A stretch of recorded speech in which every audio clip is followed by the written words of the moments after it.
Retomando aqui, vamos lembrar que nos 2 primeiros programas a gente atravessou toda a era Vargas, né, do governo provisório, depois ali do golpe de 30, que encerrou o período conhecido como a República Velha, né, até o suicídio de Getúlio em 24 de agosto de 54, que foi consequência de uma enorme pressão exercida por forças internas e externas, né, a partir de uma análise mais à distância desses eventos e das suas consequências, a gente vai concluir que a morte de Vargas ela adiou em 10 anos um golpe iminente. Isso vai ficar muito claro, né? A partir de agora, a gente vai ver como instituições religiosas, instituições de imprensa, da estrutura da República, o Congresso, da sociedade civil e, sobretudo, de parte da cúpula militar brasileira, apoiada pelo governo dos Estados Unidos, executaram um golpe em 1964 e de como rapidamente a nossa jovem república foi assassinada aí por uma ditadura violenta, hipócrita e incompetente, né, que vai mergulhar o Brasil em anos de chumbo e de terror. Mas o golpe vai acontecer só em 64. A década começa com Jânio Quadros, né? Depois da morte de Vargas, Café Filho, que era o vice, ele assume até perto do fim do mandato, aí tem 2 trocas rápidas ali, até que JK assuma, Anos Dourados, aí tem aquela coisa de aceleração de 50 anos e 5, que vem com construção de Brasília, vem com uma série de realizações de ampliação da infraestrutura brasileira, interiorização do país, e também na mesma velocidade, numa medida talvez ainda maior, um endividamento gigantesco do país, dívidas internas e externas, principalmente ali com o Fundo Monetário Internacional, que vai, como a gente vai perceber, comprometer drasticamente os governos seguintes. A gente vai falar primeiro de Jânio Quadros, né? Jânio Quadros é um cara que tem uma carreira meteórica, né? A carreira dele vai acontecer ali em 13 anos, a carreira política dele. Ele era da área jurídica, advogava, era também professor. Em determinado momento, ele era um cara bem conservador, né? Em determinado momento, ele resolve entrar para a política. Ele era do Mato Grosso, mas ele ingressa na política em São Paulo. E aí ele é vereador, deputado, prefeito, governador de São Paulo e consegue vencer as eleições ali de forma categórica em 1960. Vence o cara da situação, era um marechal chamado Henrique Lott. E Jânio, ele tem uma votação absolutamente expressiva, a maior votação até então da história das eleições do Brasil, com 5.600.000 votos, fruto de uma campanha que grudou muito como chiclete, né? Talvez seja a música, o jingle de campanha mais conhecido de todos os tempos, que é o Varre, Varre, Varre, Varre, Vassourinha, associado à ideia de varrer a corrupção do Brasil. Então, Jânio, assim como Juscelino, eles fazem parte do período do Brasil chamado República Populista. Assim como Juscelino, ele era um populista, mas ele era um populista de direita. E Jânio, ele chega ao poder sob uma condição muito curiosa, né? Assim como havia acontecido com JK, Jânio foi eleito presidente, mas com vice-presidente de outra chapa. E, no caso, quem foi reeleito foi Jânio Quadros, que era da chapa da oposição. Aquele recorte específico, bem singular do Brasil, permitia que um cara fosse eleito para presidente e um vice de outra chapa fosse eleito para vice-presidência. Conselho do Náutico. Perfeito, Fred. Que a gente sabe que não dá, costuma dar muito certo. Quando é da mesma chapa é perigoso. E aí, o que é que acontece? Tinha uma pressão interna muito grande. O Brasil estava mergulhado numa crise econômica já grande. Lembra como eu falei ali do cenário de Juscelino? Já tinha um cenário de hiperinflação e já havia uma mobilização de forças internas e forças externas insatisfeitas desde a derrota do Marechal Lott ali nas eleições, né? E aí tem um escalonamento que nunca, na época, a galera não entendeu muito. Hoje se entende meio que como uma tentativa de autogolpe de Jânio, né? Jânio estava se sentindo perdendo apoio, ou com dificuldade de conquistar apoio, e ele vai ficar no governo de 31 de janeiro até 25 de agosto. quando ele vai emitir, vai fazer uma carta, elaborar uma carta de renúncia, que hoje é entendido pela maioria dos pesquisadores da época como uma tentativa de autogolpe. Vamos lembrar, ele foi eleito como a maior eleição até então, 5 milhões e 600 mil votos, era um cara muito popular, e não estava conseguindo traduzir essa popularidade em capacidade de gestão. E aí ele faz alguns movimentos, entre ele, veja, mandar o vice, mandar João Goulart para uma missão diplomática na China, um país socialista, né, que já tinha passado pela Revolução, e entrega a carta de renúncia. Ao que parece, né, a maioria dos pesquisadores entende que ele tentou meio que comover a população brasileira a ir às ruas, conclamar a população brasileira a ir às ruas, pedir pela manutenção de Jânio no poder. Só que a galera caga. Pô, então beleza, quer entregar, entrega aí. E o fato é que o Congresso fala, beleza, a gente aceita a sua renúncia e Jânio vai basicamente dar adeus à carreira política, ele vai ser um dos primeiros, inclusive, a ser caçado pela ditadura militar. Mas veja só, o Brasil era regido pela Constituição Democrática de 46, de Dutra. E a Constituição dizia que se o presidente cair, quem assume é o vice. É absolutamente natural. Porra, é algo lógico. Mas o fato é que o Brasil tinha ali ministros da guerra, né, algo parecido com o que a gente tem no ministro da Defesa, só que militar, né? E eles criaram uma crise que quase levou o Brasil a uma guerra civil muito violenta, ao declarar que eles não iam aceitar que João Goulart assumisse a presidência como sucessor de Jânio, constitucional, né? E a alegação é foda, porque ele tinha um histórico de proximidade com grupos de esquerda que defendiam as pautas trabalhistas, né? Então, o que é que levava os militares a ter tanta aversão a João Goulart? A gente já pode passar para o próximo quadro, Rodrigo. O que levava os militares a ter essa aversão a João Goulart era o histórico recente dele. Assim como Getúlio, Jango, ele também era de São Borja, no Rio Grande do Sul. Ele era amigo pessoal de um dos filhos de Getúlio. Getúlio era tinha sido amigo do pai de Jango. E Jango aprendeu muito com Vargas. Em determinado momento, ele resolveu mergulhar de vez na política, principalmente depois do golpe que Getúlio... Que acaba com a ditadura de Getúlio, né? Acaba com o Estado Novo, implementa a República Populista, né? Quando Getúlio sai da presidência, depois da ditadura, ele vai para São Borja, e é quando ele se aproxima muito de Jango. Em determinado momento, em 53, se eu não me engano, 53, Getúlio já tinha voltado, né, por voto popular, em 51, já tinha vencido. Jango virou ministro do Trabalho de Getúlio no momento, vamos lembrar, ali no voto popular, Getúlio tinha perdido o apoio dos militares, né, que sempre tinham apoiado, as elites econômicas também, e tinha perdido o apoio do Congresso. Então, Getúlio ele se volta 100% para a classe operária, que tinha sido base também da primeira parte da era Vargas, durante a ditadura, inclusive. Quando ele começa a perder um pouco de força, ele se volta para a classe operária. E quando ele volta no voto popular, ele volta já sem esse apoio dos militares, sem o apoio das elites econômicas, e passa a fazer um governo realmente muito apoiado pelas demandas da classe trabalhadora, que era um movimento organizado, crescente ali, desde a Revolução Russa, no mundo todo vinha crescendo, a partir das internacionais socialistas, né?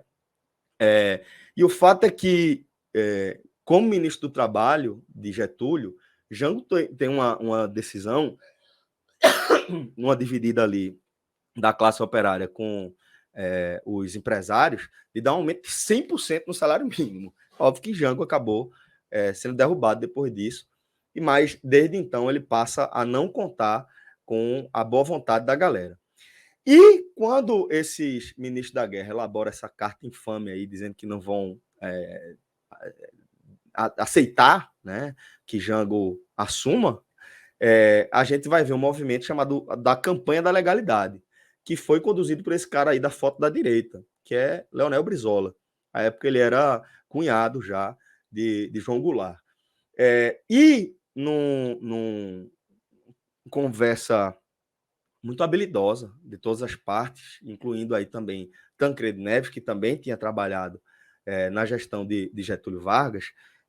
Eles definem para convencer. Vê que absurdo, velho.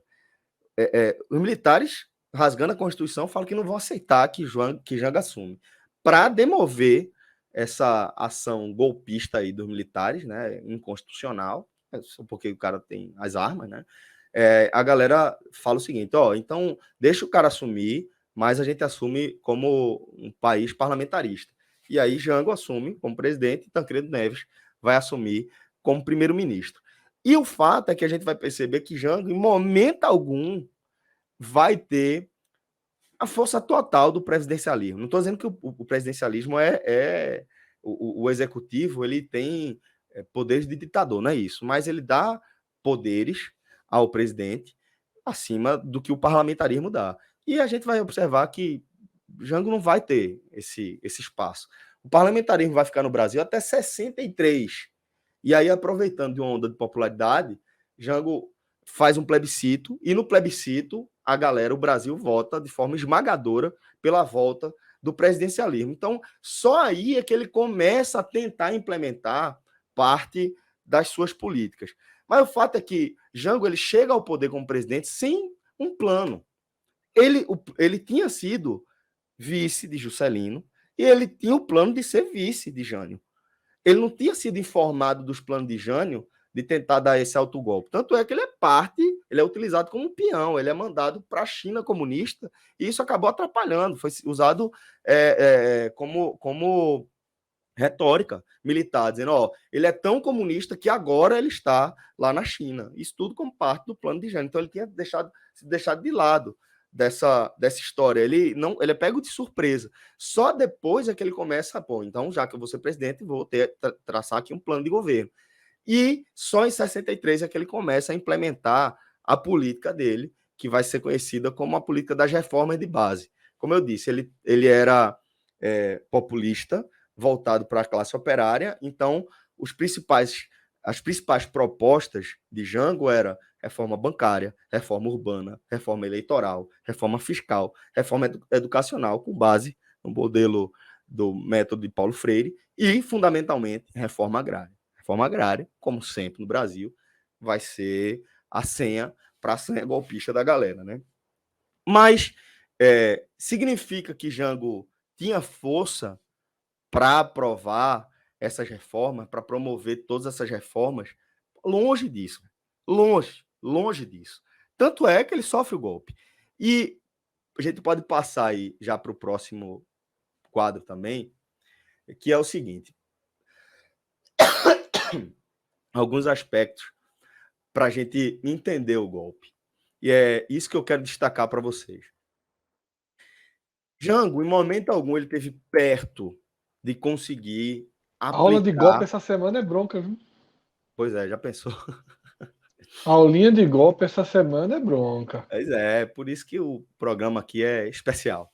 Mas o fato, Fred, é o seguinte: é que Jango, ele nunca esteve perto de conseguir implementar essas reformas que ele queria, reforma agrária, tal.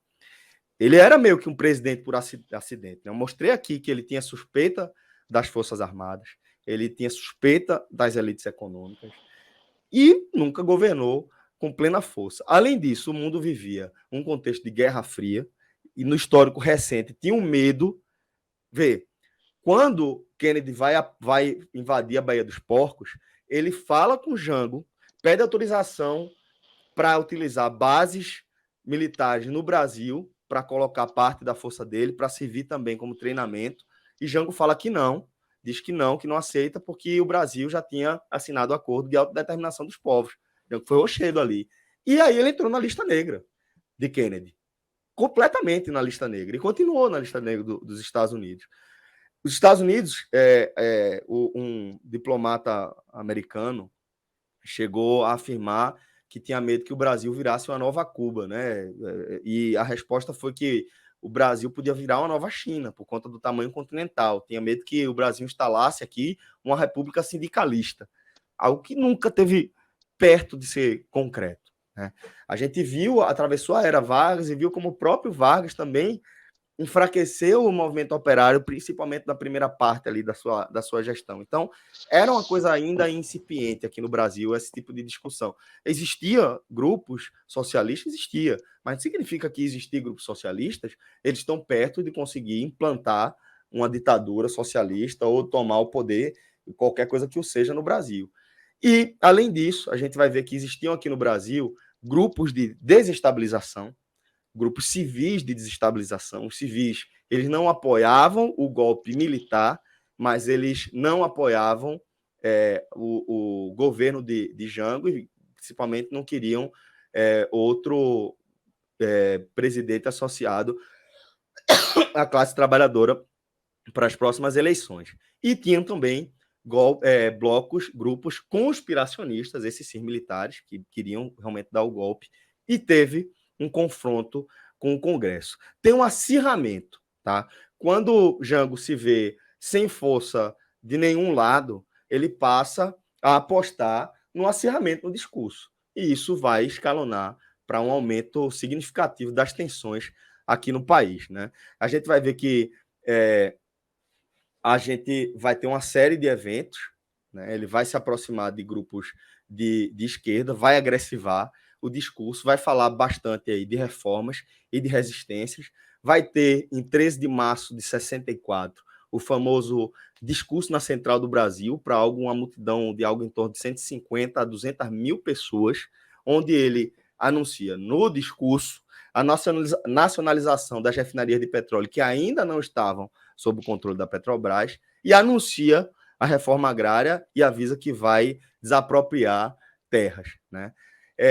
Com essa radicalização da postura de Jango, ele vai perder o resto do apoio que ele tinha no Congresso, o Centrão vai abandonar Jango, vai rolar isso aí que a gente está vendo na foto, a marcha da família com Deus pela liberdade, e os conspiradores militares vão decidir pelo golpe, como a gente vai ver a seguir.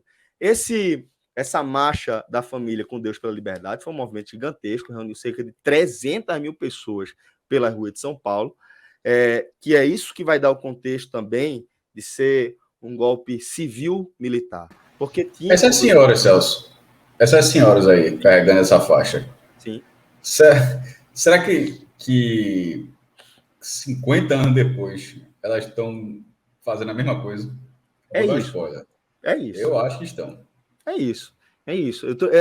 Eu queria que outras pessoas, além de você, tivessem também essa percepção de como é fácil traçar um paralelo, é botar decalcado o que aconteceu. Não, mas eu estou falando exatamente, não conheço, obviamente, já pode ter feito matéria, ter ido atrás dessa foto, que de vez em quando algumas fotos ficam na história e você vai, como aquela do marinheiro beijando uma mulher nos Estados Unidos, sim, lá depois da guerra. Acho que em Nova York, está depois da guerra. Enfim, tem várias fotos são muito tristes, enfim, mas sempre você vai atrás da história daquela foto.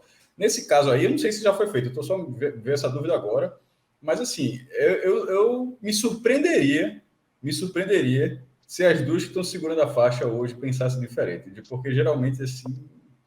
É só um pitaco, não tem elemento nenhum, estou vendo a foto, só estou falando assim, do jeito que o país está. E também, mas querendo ou não, é um pitaco que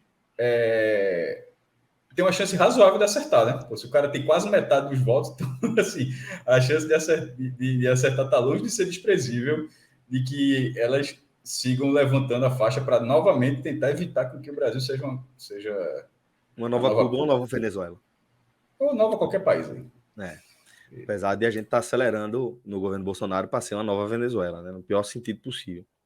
Mas o fato é que essa marcha da família com Deus pela liberdade vai reunir 300 mil pessoas, uma multidão absurda em São Paulo. E aí vai ter integrante da classe média, vai ter a elite industrial e agrária do país, vai ter o alto comando militar.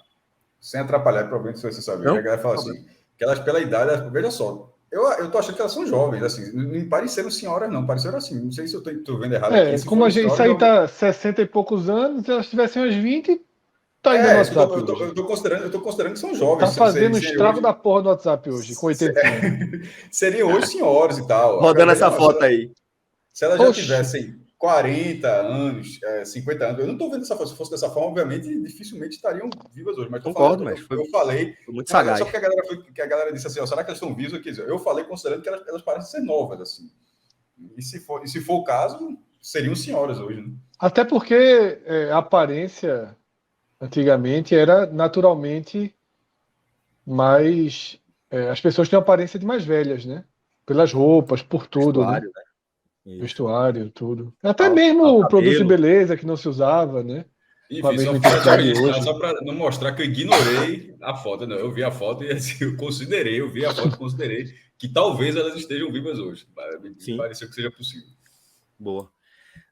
Mas aí vai reunir essa galera toda, né? Da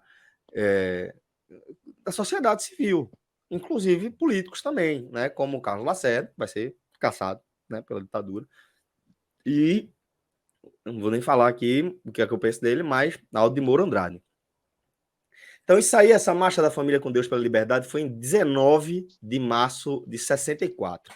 No dia seguinte, veja como é importante essa construção e a percepção do Tu apoio se popular. diverte fazendo isso ou tu vai só somando raiva, hein? Eu vou ficando desesperado, Fred. Porque, meu irmão, é uma caga-raiva da porra, essa tua história, viu? Eu cago raiva com a repetição da história, dos erros. Mas, ó, aí a gente vai ver, em 20 de março de 64, Castelo Branco, que tinha sido, era aliado de João Goulart, de certa forma, ele era da linha Sorbonne, né, dos militares. Vou falar dela daqui a pouco. Mas Castelo Branco faz circular no meio militar a informação de que seria necessário romper com Goulart e começa a planejar o golpe com o apoio da CIA. Em 28 de março de 64, tem uma parada chamada a Revolta dos Marinheiros, porque Goulart rompeu com a cúpula militar e aí ele passa a se aproximar dos praças, a base dos militares. Os marechais, generais, os oficiais podiam se candidatar, inclusive, que é um absurdo. Mas aí, para tentar equiparar ali os direitos, havia um movimento também dos praças pelo direito de eles poderem se eleger, se candidatar. E aí, Jango vai dar apoio a essa galera.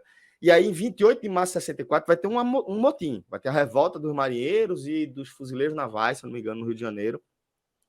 E Goulart não vai acatar o pedido do comando da Marinha pela punição desses amotinados, e aí vai rolar uma aceleração aí em prol do golpe, né? E no dia 30 de março, Aldo de Moura Andrade vai ler no Congresso um manifesto conclamando as Forças Armadas, o vagabundo.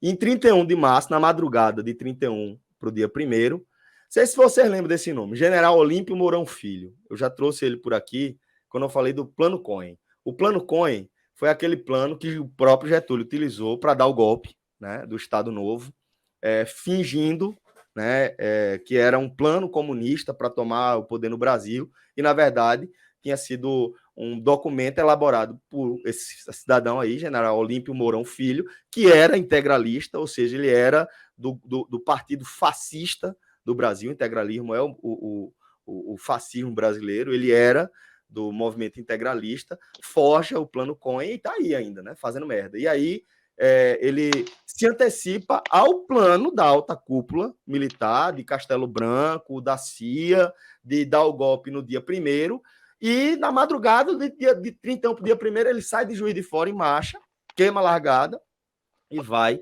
com a tropa golpista em direção ao Rio de Janeiro. Né? 1º de abril, Castelo Branco liga para ele, filho da puta, volta, não sei o quê, ele não quer nem saber, e toca o foda-se mesmo. No 1º de abril, as tropas golpistas todas ocupam as ruas. João Goulart vai tentar negociar com o Congresso, pede apoio do Congresso em respeito à Constituição, o Congresso se nega a exigir que as Forças Armadas obedeçam à Constituição, e aí Goulart parte de Brasília para o Rio Grande do Sul, como ele tinha feito quando voltou da China. Ele não conseguiu voltar direto para o Rio ou para Brasília, ele teve que ir para a Argentina, China, Estados Unidos, Argentina, entrou no Rio Grande do Sul e conseguiu, depois de acertar o parlamentarismo, ele viaja para o Rio Grande do Sul, não deixa o território nacional, ele sai de Brasília, fracassado as negociações com o Congresso, vai para o Rio Grande do Sul para negociar com Brizola, negociar também com militares legalistas, que havia militares legalistas naquela época também. E nesse meio tempo, enquanto ele está voando, o vagabundo do Aldo de Moura Andrade vai declarar vacância da cadeira presidencial e está dado o golpe civil-militar que vai instituir a ditadura Aconteceu militar essa no Brasil. semana em Westeros também, né?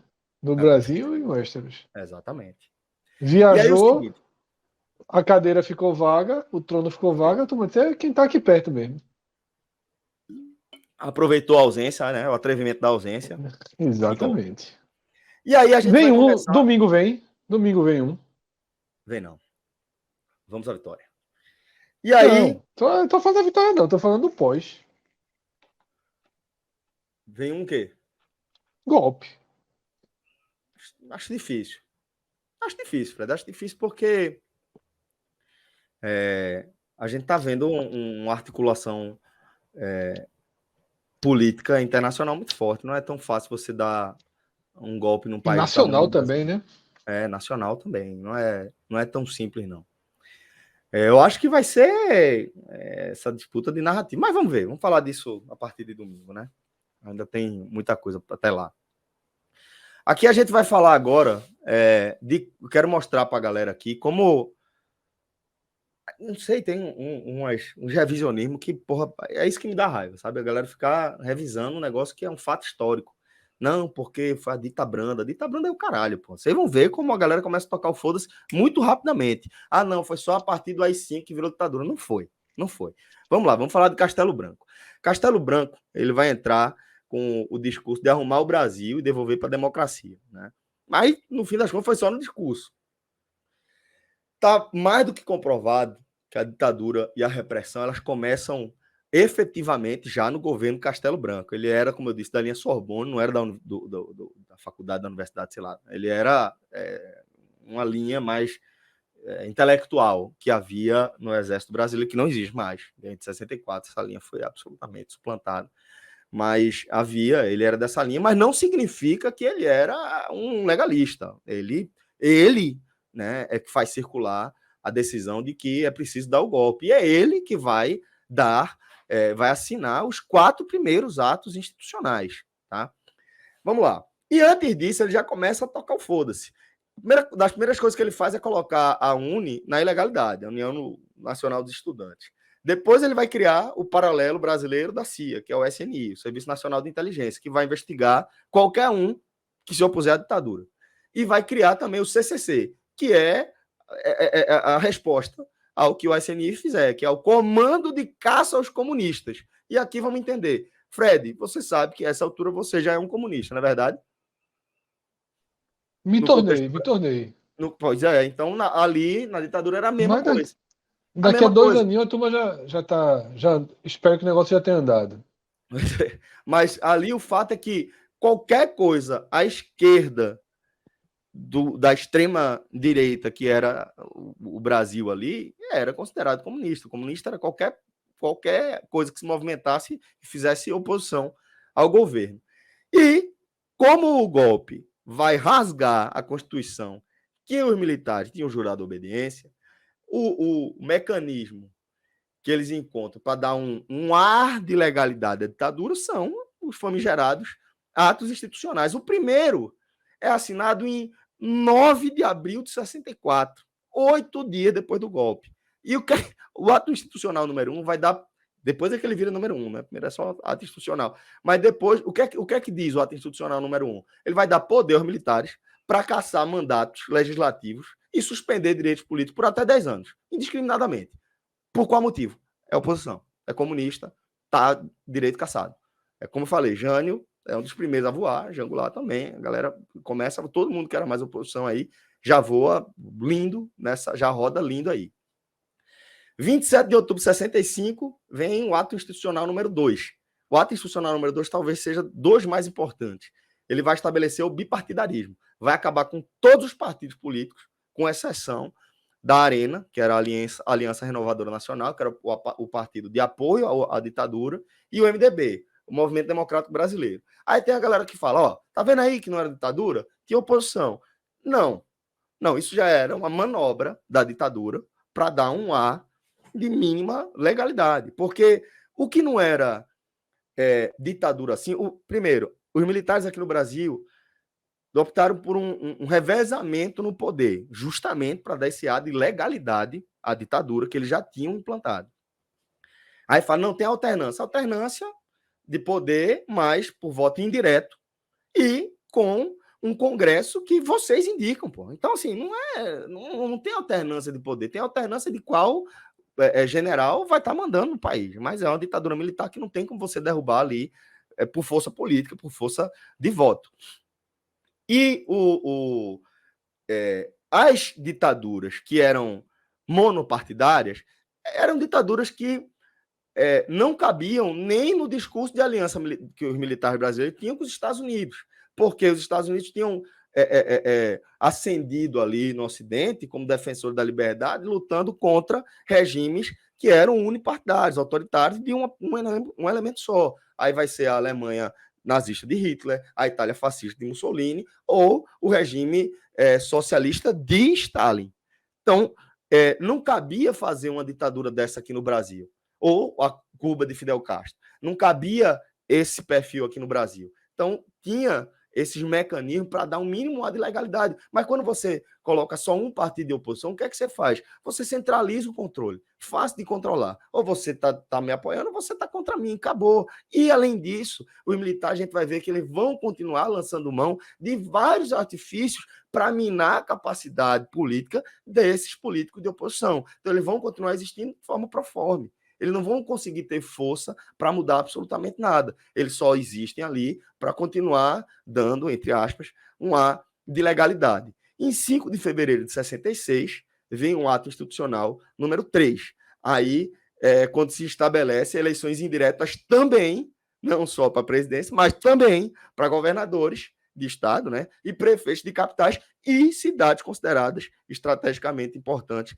para os interesses do regime. Vocês estão vendo como cada volta é um arroxo novo, cada volta é menos chance que você tem de sair da ditadura, cada vez mais difícil, cada vez mais impossível. E aí vem, em 12 de dezembro de 66, o ato institucional número 4. Esse é menos conhecido porque ele estabelece uma nova Constituição, substituindo a Constituição Democrática de 46 de Dutra. Só que por que a galera acaba esquecendo o AI-4? Porque a Constituição que não é respeitada pelos próprios militares. Eles vão estar ali sem ter que passar por Assembleia Constituinte, sem ter que passar pelo Congresso, sem ter que passar por votação, sem ter que passar por debate popular. Eles vão sentar a bundinha na cadeira deles e preencher a Constituição do jeito que eles querem. E ainda assim, eles vão continuar dirigindo o país por decreto, por ato institucional, porque os caras são muito incompetentes e porque eles simplesmente não conseguem fazer com que o governo deles seja viável. Aí a gente vai entrar já em Arthur da Costa e Silva, tá? Costa e Silva, ele já é da linha dura, ele não é da linha de Sorbonne. Ele era, se eu não me engano, era o militar mais antigo da época e havia uma força. Castelo Branco não queria que fosse ele, mas ele deu a famosa estrelada, né? E meio que convence, né, os pares ali a que o elegesse, né? Ele, mais uma vez, é eleito por eleição indireta.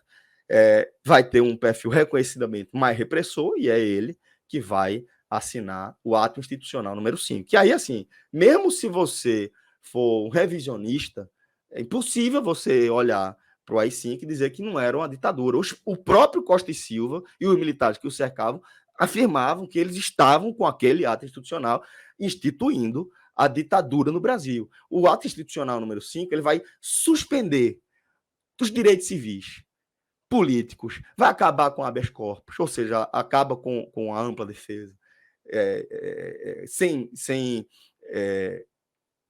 ligar para qualquer ato legalista ou qualquer coisa que o valha. E as consequências do fim dos direitos civis, elas são muito diretas. Pô. Elas vão ser a censura e vão ser a tortura. Isso são efeitos diretos da cassação dos direitos civis. Porque agora o militar, o governo militar, ele pode olhar para sua cara, apontar, dizer que você é opositor, lhe prender, você não vai ter direito à ampla defesa, você vai ser torturado e vai ficar por aí. E vamos lembrar qual era a tortura que se fazia desde aí, tá? A tortura que se fazia desde aí era choque na boca e nos órgãos genitais, era pau de arara, né? E era também a inserção de ratos na vagina e no ânus da galera. É bem isso, velho. É botar um rato para lhe roer por dentro. Porque sim. Porque dessa forma você vai falar o que eu quero ouvir. Foi isso que esses caras fizeram. Foi isso que esses caras fizeram. E esses arquivos estão fechados até hoje. Esses arquivos estão fechados até hoje. Mas o fato é que o recrudescimento, já aparecendo assassinato, tem o assassinato daquele estudante Edson Luiz, né? O velório dele vai ter uma marcha de 100 mil, porque esse recrudescimento, o endurecimento da perseguição, do autoritarismo, ele vai alimentar o quê? Um cenário de confusão social. Tem uma hora que a galera cansa de tomar na cabeça. Vai levar o país a uma série de greves. Greve Geral de 68, é um movimento que começa não em São Paulo, mas em Minas Gerais.